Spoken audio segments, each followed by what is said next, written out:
In our last video we have already discussed the first system of injector head, that is chain system, and now in this video we will study the second system of the injector head, that is drive and brake system. As the name implies, the function of the drive and brake system is to drive the chains so that the ultimately coiled wing pipe could be run in or out of the well bore. The second function of the drive and brake system is to provide the braking mechanism, so that in case we need to stop the movement of coiled wing pipe, we could perform the brake and stop the movement of coil tubing.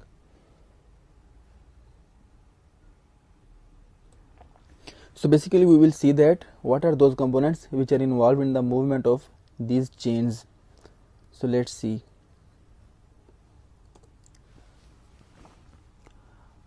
There are a number of manufacturers who prepare injector head, but irrespective of the manufacturer, the overall components are similar in almost all type of the injector heads.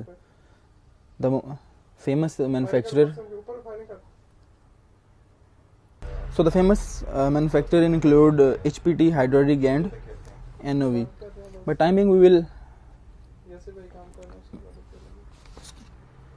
will study the injector head components by discussing the drive and brake system installed in 60K injector head. The drive and brake system of 60K injector head is shown over here. As we can see, the main components include a pair of hydraulic motors, pair of disc brakes, pair of planetary gear reducer, pair of drive sprockets and a pair of timing gear. The hydraulic motor generate rotational energy by converting the hydraulic energy of hydraulic oil. This rotational energy is shifted to the planetary gear reducer assembly via drive shaft. The function of the planetary gear reducer is to reduce the speed of this drive shaft and then convert that speed into the torque. The output of this drive shaft is provided to the drive sprockets, which then drive the chains assembly. Let's see once again. So these are the two drive sprockets which are driven by the hydraulic motors, and then these sprockets drive these chains. Now let's summarize again the drive and brake system. There are two hydraulic motors which convert hydraulic energy of the hydraulic oil into the rotational energy. Means they produce the rotational energy, then this rotational energy is provided to the planetary gear reducer through the drive shaft. Then the planetary gear reducer convert the speed into the torque, and then this torque or rotational speed is provided to the drive sprockets, and then these drive sprockets drive the chains. Between the motors and the planetary gear reducer, these are the two disc brakes. These brakes work on the fail-safe mechanism, that is, we have to provide the hydraulic pressure to keep them unengaged. If hydraulic pressure is lost, then these brakes will be automatically applied. Now let's see all these components in actual injector head.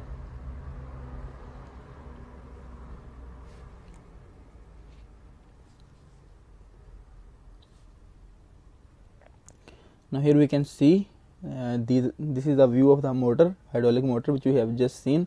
This is the motor, this is hydraulic disc brake, and this is the planetary gear reducer. This is another view of hydraulic motors. These are the two hydraulic motors from the back side. Here we can see again the other view of the hydraulic motor. This is hydraulic motor, it is getting drive from the hydraulic oil. This is the disc brake, and here is the planetary gear reducer assembly.